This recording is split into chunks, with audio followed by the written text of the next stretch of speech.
Hey everyone, my name is Daniel and you are watching Chasing Edges. Today I'm going to be installing a new gas tank on my Husqvarna FE350. This is a 2019 Husky and I'm putting on the IMS 4.5 gallon tank to replace the stock tank on here. This is the first time I've been through this process, so it's going to be a little bit of learning for me and probably some for you, but I wanted to put a video out there so that other people could see the process and hopefully avoid some of the pitfalls that I am sure to find. Alright, so the first thing that we're going to do is pull out our toolkit. Try and always use the same toolkit on all your projects, and that way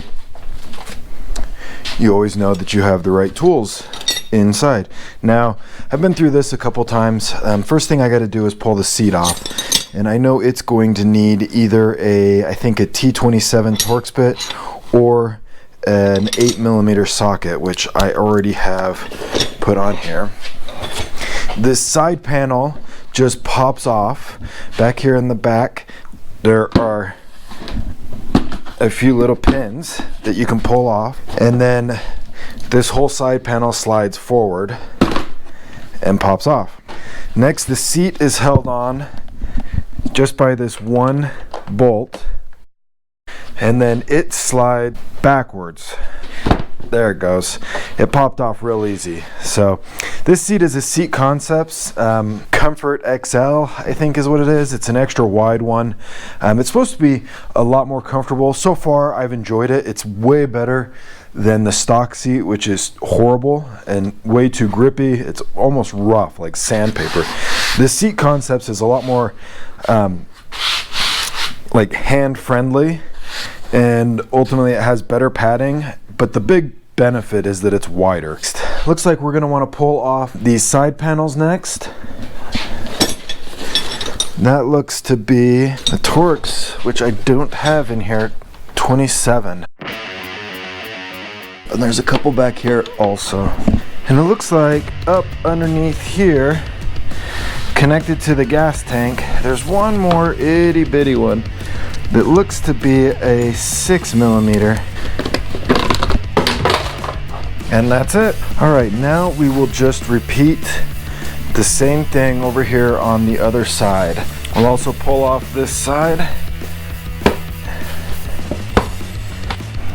So the right side of the bike has an extra bolt holding on this side panel. I think the reason for that is that the left side of the bike is where you have access to your air filter, and they want to give you as easy access into there without tools as possible.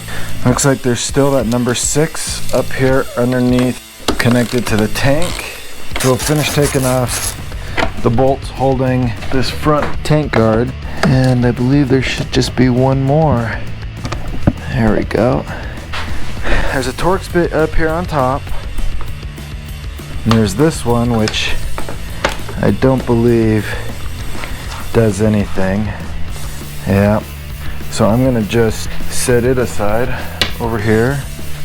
So there's a piece here that needs to be transferred over to the other tank. And then around here on the other side, there's a couple more pieces that the instructions said I needed to order new ones of these.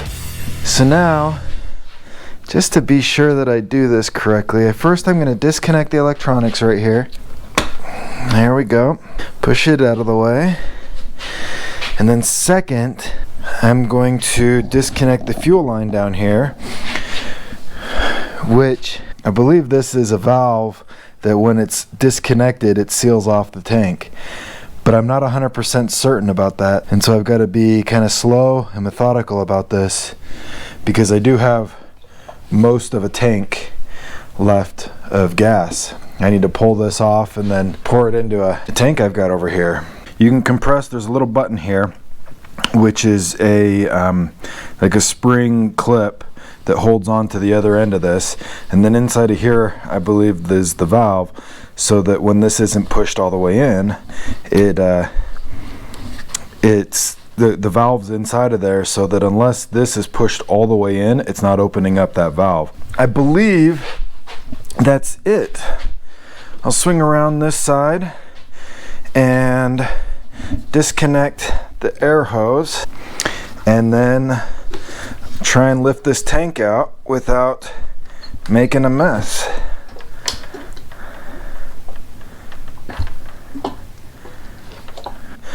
Pretty sure I'm going to make a fool out of myself here. That is way too small. I have to find a funnel. There's no way I'm going to make that. That'll work. Nope, that's dumping on the concrete. Great. Maybe sideways. Ooh, that made a mess. This should be super fun. Look at that giant. I got it all over my shoes too. Oh, goodness. I also should have been smart enough to not do this inside the garage. Okay, number one, we got this one that I set aside that goes up here on top. I'll just get it connected so I don't have to think about it anymore. And number two, we'll pull the electronic. Looks like maybe it disconnects down here. These pieces, I have new KTM parts for them, but I'm taking these ones off because I believe the other end of this is plugged in to there. There we go. So far so good. Next thing to do is going to be to reinstall the fuel pump in the new tank. It's pretty simple to get it pushed through and snaked down towards the other end where this fuel cap goes. You'll need to pull the O-ring off of the old fuel cap and install it onto the new one that you bought. After that, I'm going to get the fuel cap started threading onto the other end of the fuel pump, and then from there I'm going to work on the fuel line connector. First, I'm going to install the new O-ring onto the side that threads onto the fuel pump. Be careful though to make sure that your old O-ring comes off of the threads there. Mine stayed when I pulled the fuel line connector off, and so you'll need to make sure that you pull the old O-ring off as well. Also, you'll want to pull an old O-ring off of the old fuel line connector. It's going to be one of the bigger ones, and that's what's going to make the seal between your tank and the connector. And I'm getting mine started and tightening it up against the tank first, but then the second bolt that holds the angle of the fuel line, I'm only finger tightening it. Next, you'll pull the valve off of the old fuel line and then connect it to the new fuel line that comes as part of the kit. And then finally, I'm tightening up the fuel pump and getting it ready to move the tank over. Now, installing the tank back on is pretty simple. You want to make sure that you get all of the electrical wires and everything out of the way, that everything sits nice so that it's not binding on any of your electrical. There's just the one bolt that holds it on right up on top. It took me a while to get it connected, but just fiddle around and you'll figure it out. Next, I connected the valve with the new fuel line to the motorcycle, and I used that to gauge how much fuel line I needed. I cut the fuel line and I connected it to the tank and tightened up all of the hose clamps. The difference between the way the stock tank hooks up and this one hooks up is you don't have an inline connection where it overlaps the radiator guard right there. Alright, so here's the way that this had to go together. Over on the left side of the bike, I used the one of the small bolts that they provide with the bracket on the tank, and then over here against the radiator I used a spacer and the bolt that held the horn on the right side of the bike. On the right side of the bike I used a short bolt and the bracket on the tank, and then I used a long bolt through the bracket, through two spacers, and then the horn and into the radiator. And that ended up making the right spacing so that my bolts weren't bottoming out inside of the radiator, and so that there was actually enough thread to get a good grip on it.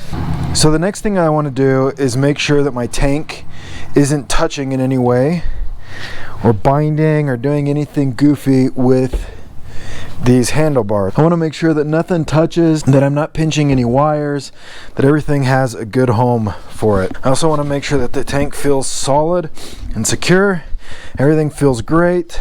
Okay, next I'm gonna grab the plastics for the right side, and I'm gonna make sure that they are fitting. So it looks like this piece right here is just rubbing a little bit against the tank right there. It seems to be that right there. So I'm gonna take the grinder real quick, cut that little tab, and then see if I can get the right fit.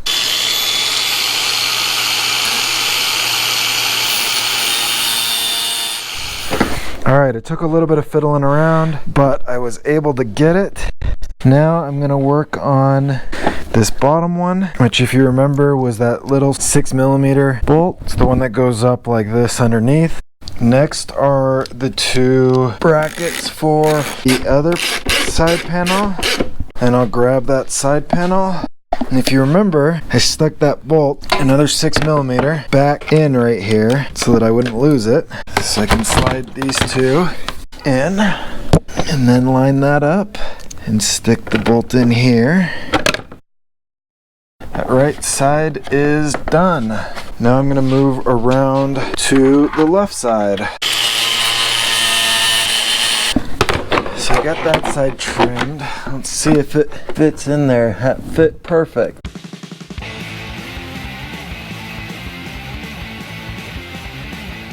Looks like next up is the seat. What I'm gonna do before I stick the seat on though is put some gas in the tank and then see if it leaks at all. Alright, let's take a look at that. So far so good. It doesn't appear to be leaking down here. I'm gonna keep filling it up and see what I get. Alright, let's take another look. Everything down here still looks pretty good. Everything back here looks alright. Nothing on the floor.